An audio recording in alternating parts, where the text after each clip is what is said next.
प्रधानमंत्री नरेंद्र मोदी ने कहा कि भारत में डिजिटल पब्लिक इंफ्रास्ट्रक्चर से एक क्रांतिकारी परिवर्तन आया है। हमारे छोटे छोटे गांव में छोटे से छोटे व्यापारी भी डिजिटल भुगतान कर रहे हैं, क्योंकि इसमें सुविधा के साथ तीव्रता भी है। पिछले वर्ष यूपीआई के माध्यम से रिकॉर्ड 100 बिलियन से ज्यादा का लेन देन हुआ है।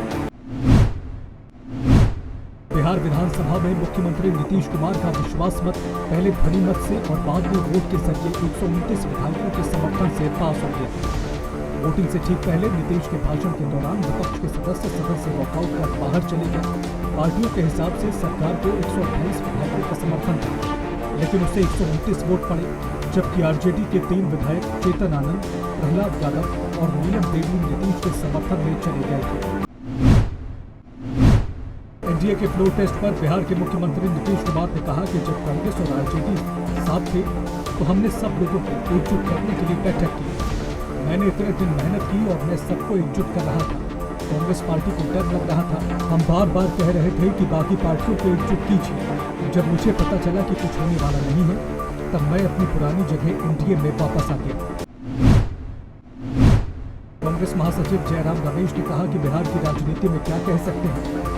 जब पलटी मार शासन कर रहे हैं तो वो किस तरफ पलटी करेंगे किसी को नहीं पता। बीजेपी हमारी पार्टी को तोड़ने में लगी हुई है, आरजेडी को तोड़ने में लगी हुई है और वो असफल होंगे। आरजेडी नेता मृत्युंजय तिवारी ने कहा कि सत्य परेशान हो सकता है, पराजित नहीं। चाहे जितनी भी सरकारी तंत्र का दुरुपयोग किया जाए, लेकिन लोकतंत्र जीतेगा। सभी विधायकों ने संकल्प लिया है कि बिहार को बचाना है, बिहार के भविष्य को संवारना है, तो इस सरकार को हटाना होगा।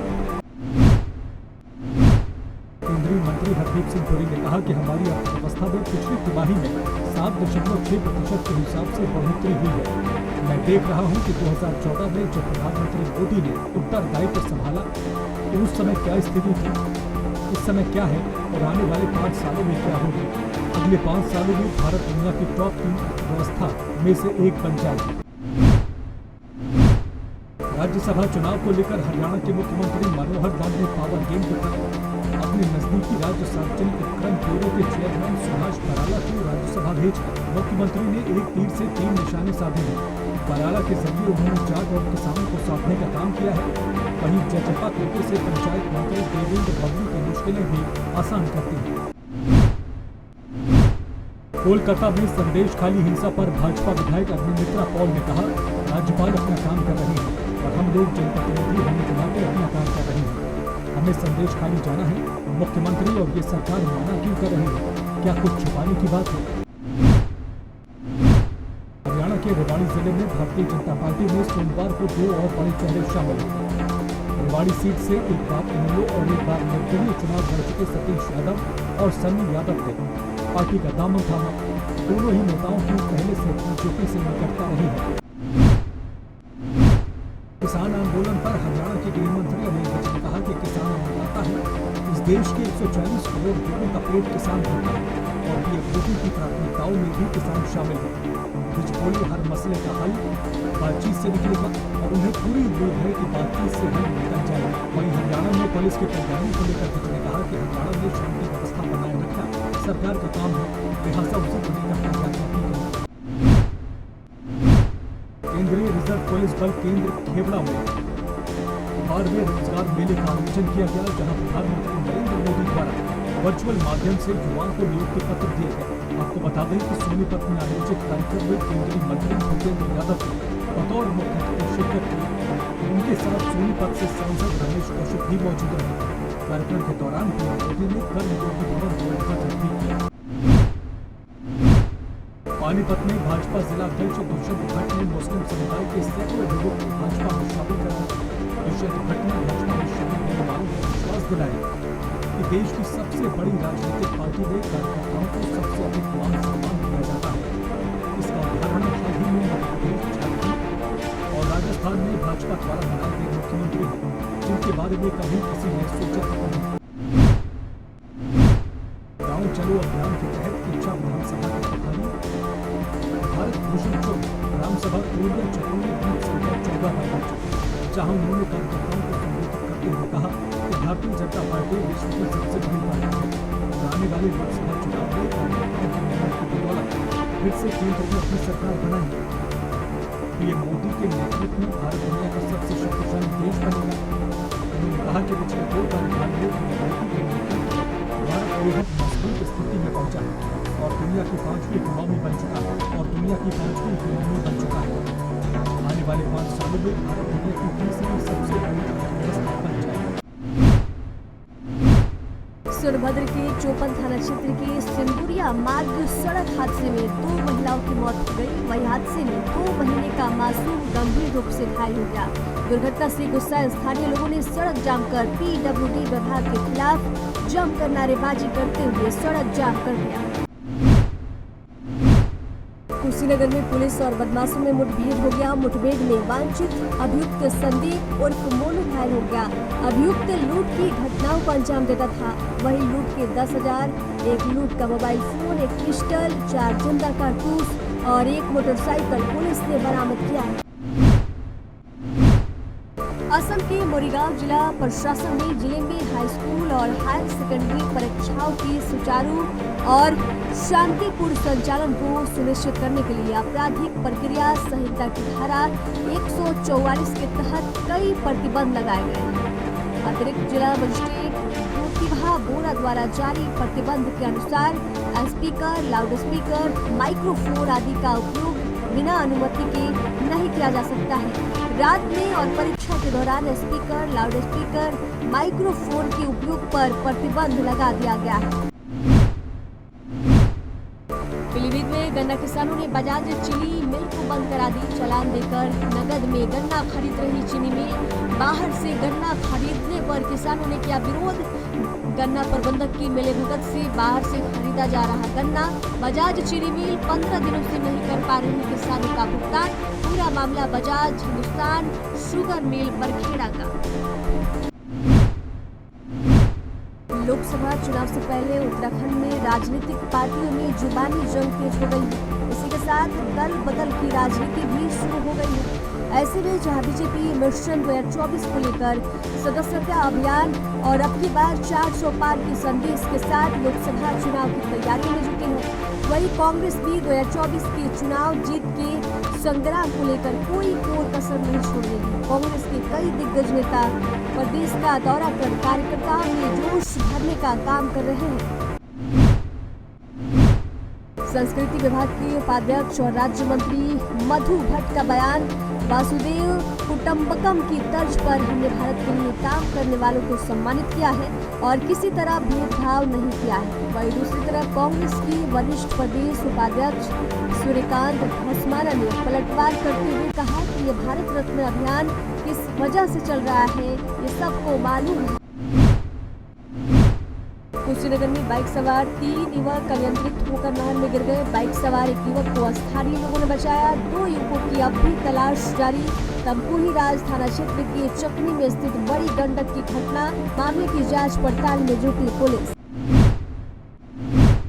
आगामी 2024 के लोकसभा चुनाव को लेकर उम्मीदवारों की सूची को लेकर कांग्रेस प्रदेश प्रभारी लगातार पार्टी की केंद्रीय स्क्रीनिंग कमेटी के बाद सेंट्रल इलेक्शन कमेटी भी इस पर अपनी राय देगी। आगामी 16 फरवरी को स्क्रीनिंग कमेटी की बैठक भी होने जा रही है। इन सब के विचारों को लेकर सर्वे कराकर सेंट्रल इलेक्शन कमेटी की बैठक में नामों को लेकर चर्चा की जाएगी। इसके बाद ही पार्टी नामों की घोषणा करेगी। सोशल मीडिया पर अभद्र टिप्पणी के मामले में पुलिस ने आरोपी युवक को गिरफ्तार कर अग्रिम विधिक कार्रवाई करते हुए न्यायालय रवाना कर दिया। वहीं पुलिस ने 2 समुदाय के बीच गुस्सा भड़काने वाले पर केस दर्ज कर लिया है। इस प्रकरण को लेकर लोगों में खासा आक्रोश है। सिरमौर जिला मुख्यालय नाहन में आज पूर्व छात्र संघ ने पूर्व छात्र अभिनंदन कार्यक्रम का आयोजन किया, जिसकी अध्यक्षता उद्योग मंत्री हर्षवर्धन चौहान ने की। हर्षवर्धन चौहान ने इस मौके पर पूर्व छात्र संघ की स्मारिका का भी विमोचन किया और साथ ही पूर्व छात्रों को सम्मानित भी किया। इस अवसर पर हर्षवर्धन चौहान ने कहा कि नाहन का कॉलेज एक ऐतिहासिक कॉलेज रहा है और इसके उत्थान के लिए समुचित प्रबंध किए जाएंगे। पंजाब के किसानों का दिल्ली कूच को लेकर एक और जहां शासन और प्रशासन सतर्क है, वही बॉर्डर पर निगरानी और सुरक्षा बढ़ाई गई है। वही जिला प्रशासन की ओर से डीसी फतेहाबाद किसानों से आंदोलन में भाग नहीं लेने और जिले में शांति व्यवस्था बनाए रखने की अपील की है। डीसी ने अपील करते हुए कहा कि जिले में कानून व्यवस्था कायम रखने के लिए धारा 144 लगाई गई है, जिसके तहत किसी भी प्रदर्शनों पर रोक लगा दी गई है। लखनऊ महानगर में भारतीय जनता पार्टी पिछड़ा वर्ग मोर्चा युवा संवाद सम्मेलन का आयोजन किया गया। कार्यक्रम में डिप्टी सीएम केशव प्रसाद मौर्य मौजूद रहे। वहीं पिछड़ा वर्ग मोर्चा की युवा नेताओं ने डिप्टी सीएम का फूल माला पहनाकर स्वागत किया। इस अवसर पर काफी गणमान्य लोग मौजूद रहे। हल्द्वानी हिंसा के 25 आरोपियों का मेडिकल परीक्षण कराया गया। बता दें, अलग अलग कर मेडिकल परीक्षण के लिए 20 अस्पताल आरोपी ले जाए जा रहे हैं, जिनका हल्द्वानी के 20 अस्पताल में मेडिकल परीक्षण चल रहा है। कड़ी सुरक्षा के बीच सभी का मेडिकल परीक्षण चल रहा है। हिंसा के बाकी आरोपियों की तलाश जारी है। बहराइच मेडिकल कॉलेज में स्वास्थ्य मंत्रालय की ओर से संचालित अमृत फार्मेसी का उद्घाटन सोमवार को बीजेपी सांसद ने अन्य जन प्रतिनिधियों के साथ किया। उन्होंने इस मेडिकल से मिलने वाले लाभ के बारे में बताया। जिला मुख्यालय पर संचालित स्टेट मेडिकल कॉलेज परिसर में अमृत फार्मेसी का शुभारंभ सोमवार को हुआ। मुख्य अतिथि बीजेपी सांसद अक्षय लाल गोंड ने जिला पंचायत अध्यक्ष मंजू सिंह के साथ उद्घाटन किया। उपस्थित लोगों को संबोधित करते हुए सांसद ने कहा कि अस्पताल इलाज के लिए आने वाले लोगों को बाहर मेडिकल कॉलेज में महंगी दवाओं की खरीद करनी पड़ती थी। हरियाणा विधानसभा स्पीकर ज्ञानचंद गुप्ता ने रतिया में अग्रसेन चौक पर नवनिर्मित महाराजा अग्रसेन की प्रतिमा का वर्चुअल अनावरण किया। उन्होंने अपने लाइव संबोधन में कहा कि लगभग 5000 वर्ष पहले महाराजा अग्रसेन जी का इस धरती पर अवतार हुआ था। उस समय उन्होंने लोगों की भलाई के लिए काम किया था और सभी को एकता और भाईचारे का संदेश दिया था। विधानसभा स्पीकर ज्ञानचंद गुप्ता ने कहा कि पूरी दुनिया में महाराजा अग्रसेन के अनुयायी गरीब लोगों और समाज की सहायता के लिए तत्पर रहते हैं।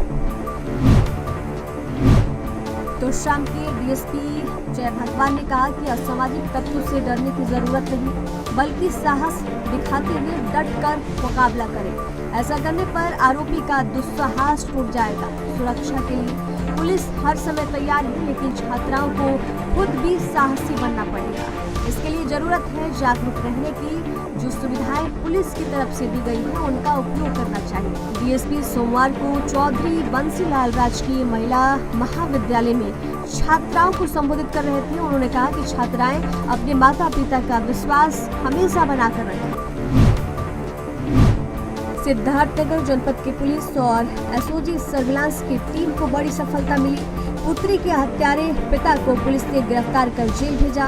पूरा मामला शोहरतगढ़ का है, जहाँ बीती 10 फरवरी को रहस्यमय तरीके से 17 वर्षीय छात्रा की लाश मिलने से सनसनी फैल गई थी और तमाम तरह की कयास लगाए जा रहे थे, जिसका पुलिस ने 48 घंटे के अंदर सफल अनावरण करते हुए हत्या के आरोपी पिता को गिरफ्तार कर लिया। पुलिस अधीक्षक प्राची सिंह ने प्रेस कॉन्फ्रेंस कर इसकी जानकारी दी। दिल्ली के मुख्यमंत्री अरविंद केजरीवाल और पंजाब के मुख्यमंत्री भगवंत मान सोमवार को अयोध्या में रामलला के दर्शन के लिए पहुंचे। दोनों सीएम परिवार के साथ राम मंदिर पहुंचे। आप सूत्रों ने कहा कि अरविंद केजरीवाल को 22 जनवरी को अयोध्या में राम मंदिर के प्राण प्रतिष्ठा समारोह में आमंत्रित किया गया था, लेकिन उन्होंने कहा था कि वे बाद में अपने माता पिता, पत्नी और बच्चों के साथ मंदिर जाना चाहते थे।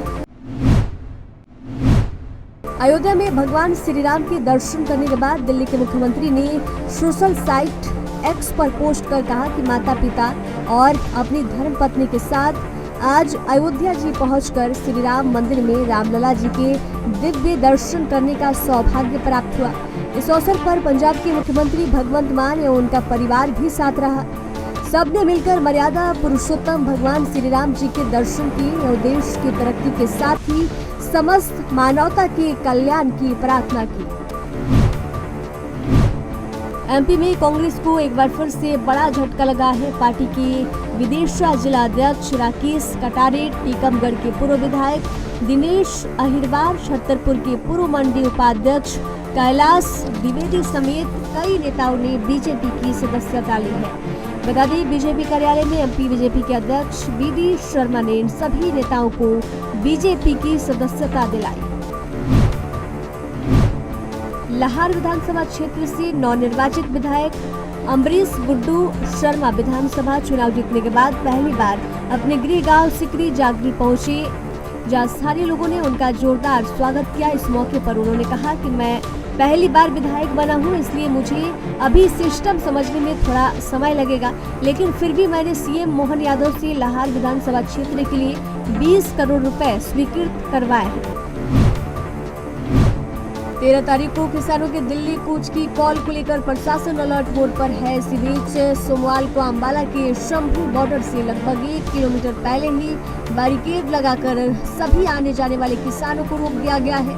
साथ ही बॉर्डर पर सुरक्षा के भी पुख्ता इंतजाम किए गए हैं। बता दें, यहाँ सीमेंट के बैरिकेड लगाकर उनमें बजरी भर दी गई है और ऊपर से कटीली तारें लगा दी गई है। यहाँ भारी मात्रा में पुलिस बल मौजूद है।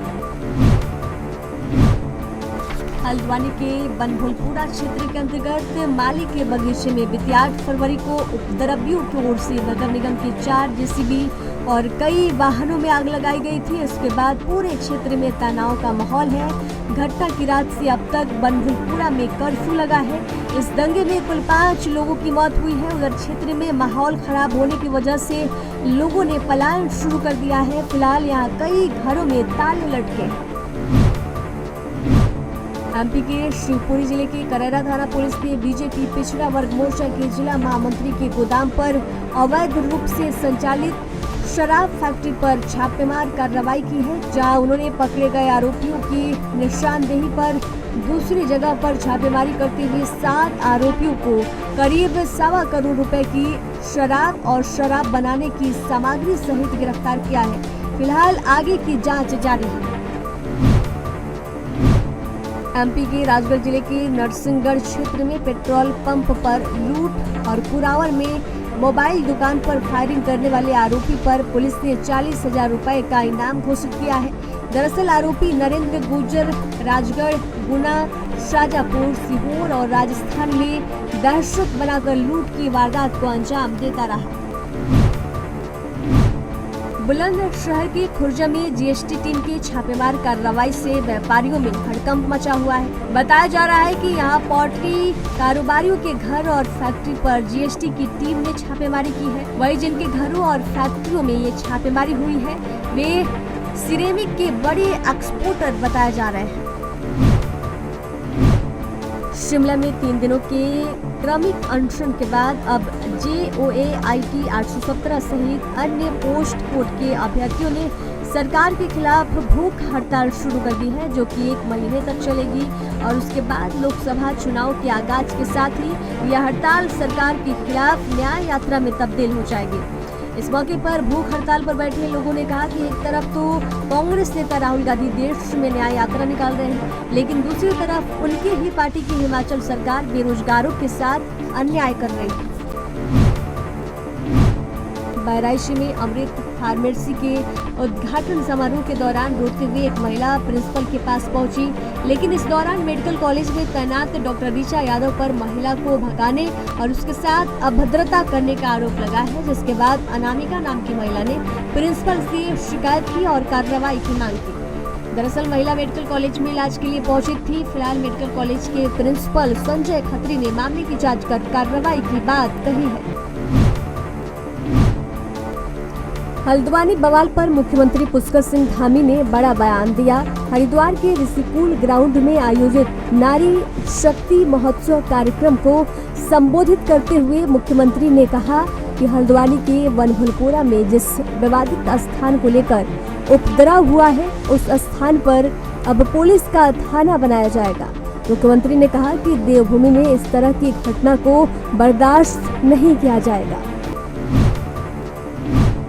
तो शाम में नए एसडीएम हरवीर सिंह ने सोमवार को कार्यभार ग्रहण कर लिया। वे भिवानी सीटीएम पद से तबादला होकर तो शाम आए हैं। तो शाम के एसडीएम मनोज कुमार दलाल का यहां से महेंद्रगढ़ स्थानांतरण हो गया। तो शाम उपमंडल का कार्यभार संभालने के बाद एसडीएम हरवीर सिंह ने अपने कार्यालय के कर्मचारियों का परिचय लिया और उनको जनसेवाओं से संबंधित फाइलें समय पर निपटाने के निर्देश दिए। एसडीएम ने अधिकारियों को ग्रामीण की समस्याओं का प्राथमिकता के आधार पर त्वरित समाधान के निर्देश दिए। नवाबगंज थाना क्षेत्र के पहलवान पूर्वा में घर में सिलेंडर ब्लास्ट होने से अफरा तफरी मच गई। उधर जानकारी पर पहुंची नवाबगंज पुलिस ने फायर विभाग को सूचना दी। मौके पर पहुंचे फायर विभाग के जवानों ने आग पर काबू पाया। जानकारी के मुताबिक पहलवान पूर्वा में बबीता सोनकर के घर पर सिलेंडर लीकेज होने के बाद ब्लास्ट हो गया। आग लगने के बाद इलाकाई लोगों ने आग बुझाने का प्रयास किया। इस दौरान एक युवक भी झुलस गया। उधर घटनास्थल पर पहुंची दमकल गाड़ी ने आग पर काबू पा गया।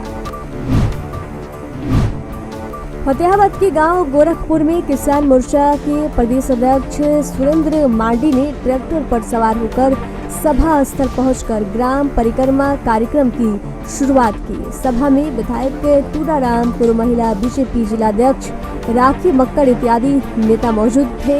यूपी में सीएम योगी ने ये कार्यक्रम की शुरुआत की तो हरियाणा में फतेहाबाद जिले के गांव गोरखपुर में ये कार्यक्रम आयोजित किया गया था। इस दौरान जैसे ही किसानों को कार्यक्रम की भनक मिली तो वे भी कार्यक्रम का विरोध करने वहां पहुंच गए, लेकिन विधायक टूडाराम के आग्रह पर वे मान गए।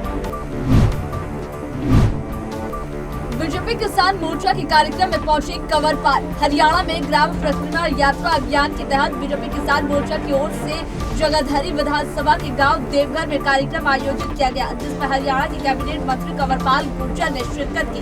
इस दौरान उन्होंने ग्राम परिक्रमा यात्रा अभियान की लॉन्चिंग के कार्यक्रम का लाइव प्रसारण किसानों के साथ देखा और बीजेपी के राष्ट्रीय अध्यक्ष जेपी नड्डा के संबोधन को सुना। भाकियों की बैठक जसपुर के कृषि मंडी समिति के सभागार में हुई, जिसमें देश के पूर्व प्रधानमंत्री चौधरी चरण सिंह और हरित क्रांतिकारी कृषि वैज्ञानिक स्वामीनाथन सिंह को भारत रत्न देने की घोषणा पर आभार जताया गया। बैठक में किसानों की ट्यूबवेल विद्युत कनेक्शनों में आ रही परेशानियों की निराकरण और विद्युत अधिकारियों से बातचीत में किसानों को राहत देने की मांग की गयी। यूपी के बाद अब हरियाणा में ग्राम परिक्रमा कार्यक्रम। फतेहाबाद के गांव गोरखपुर में किसान मोर्चा के प्रदेश अध्यक्ष सुरेंद्र मांडी ट्रैक्टर पर सवार होकर सभा स्थल पर पहुंचे और ग्राम परिक्रमा कार्यक्रम की शुरुआत की। सभा में विधायक टूडाराम, पूर्व महिला बीजेपी जिलाध्यक्ष राखी मक्कड़ के साथ ही कई बड़े नेता भी मौजूद रहे। दरअसल यूपी में सीएम योगी ने इस कार्यक्रम की शुरुआत की थी, जिसके बाद फतेहाबाद के गांव गोरखपुर में भी इस कार्यक्रम को आयोजित किया गया। 17 से 20 फरवरी तक हिमाचल में खराब रहेगा मौसम। हिमाचल प्रदेश में एक बार फिर से मौसम का मिजाज बदलने वाला है। मौसम विज्ञान केंद्र शिमला के मुताबिक 17 से 20 फरवरी तक हिमाचल प्रदेश की ऊंचाई वाले इलाकों में बर्फबारी की संभावना है, जबकि मध्यम और मैदानी इलाकों में इस दौरान बारिश होगी। हालांकि सप्ताह भर से हिमाचल प्रदेश में मौसम साफ बना हुआ है और इस दौरान न्यूनतम तापमान में 2 से 3 डिग्री की बढ़ोतरी दर्ज की गई है।